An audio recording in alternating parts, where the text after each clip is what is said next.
Hi friends, అందరు ఎలా ఉన్నారు? ఓకే, ఈరోజు నేను ఒక చిన్న కథతోనే మీ ముందుకు వస్తున్నాను. అయితే నేటి ప్రపంచంలో చాలామంది చాలా బిజీగా ఉంటున్నారు. ఇంట్లో వ్యవహారం అయితే ఇంట్లో ఎంతమంది ఉంటున్నారో అంతమందికి అందరు ఖచ్చితంగా పెద్ద పెద్ద ఆండ్రాయిడ్ ఫోన్స్ ఉంటున్నాయి. అందరూ ఫోన్లో బిజీ ఉంటున్నారు.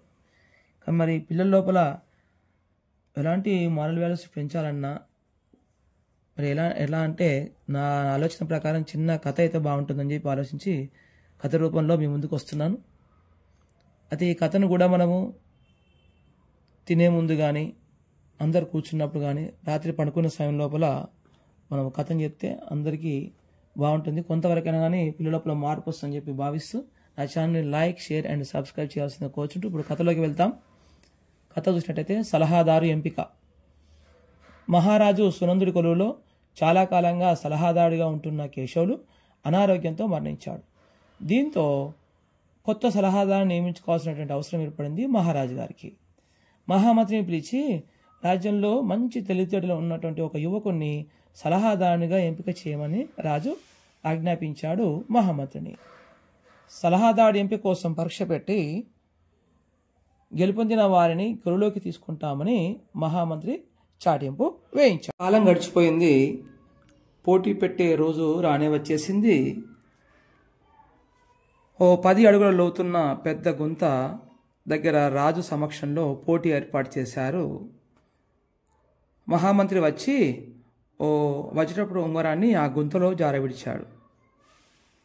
అప్పుడు అంటున్నాడు మహామంత్రి, యువకులారా, మీరు ఈ గుంతలోకి దిగకుండా ఎలాంటి పరికరాలు వాడకుండా ఆ ఉంగరాన్ని పైకి తీయాలని చెప్పాడు మహామంత్రి. అలా చేసిన వారే ఈ పోటీలో విజేత అవుతారన్నాడు మహామంత్రి.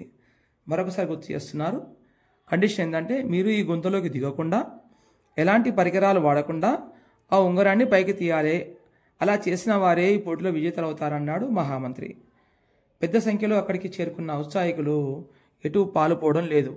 మామూలుగా రాలేదు జనాలు. అయితే అక్కడ చుట్టుపక్కల గ్రామాలు, ఇక రాజు కాబట్టి చుట్టుపక్కల గ్రామాలు, ఆ రాజ్యంలోని గ్రామాలు, ఆ రాజ్యంలో ఉన్నటువంటి పెద్ద పెద్ద తెలివిగల వాళ్ళు, ఔత్సాహికులు అందరూ కూడా తను చూడడానికి ఏదో ఒక నడుస్తుంది రాజ్యం లోపల, ఎవరు తెలివిగలవారు అని చెప్పేసి అందరూ వించేశారు.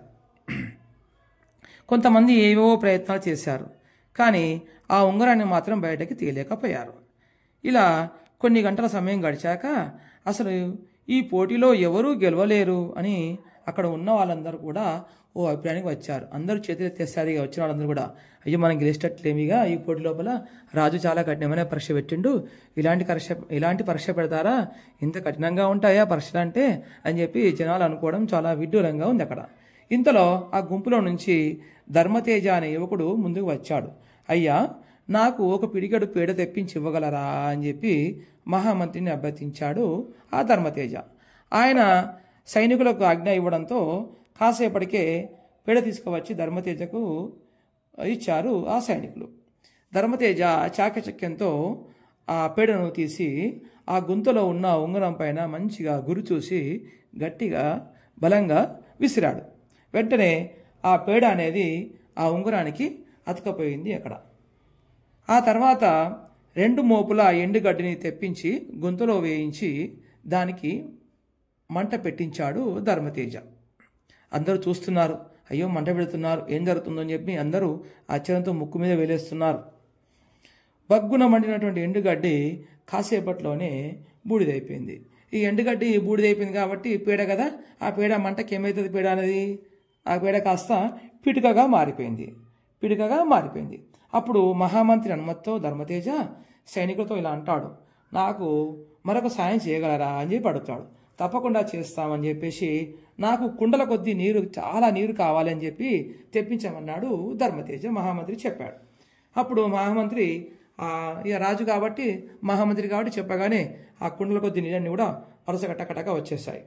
ఒకరి తర్వాత ఒకరు ఆ గుంతలోకి నీటిని పోయమన్నాడు. అక్కడ ఉన్న వాళ్ళకి అసలు ఏం అర్థం కావట్లేదు. ఏం జరుగుతుంది, నీళ్ళు తేవడమైంది, పెండ తీయడమైంది, పైన కొట్టడమైంది, గడ్డి వేయడమైంది, అంటి పెట్టడమైంది అని చెప్పి అందరూ తల పట్టుకుంటున్నారు. అందరూ ఆసక్తిగా గమనిస్తున్నారు. ఇంతలో నెమ్మదిగా ఆ గుంత నిండుతూ నీటి మట్టం పై వరకు నీరు చేరుతుంది.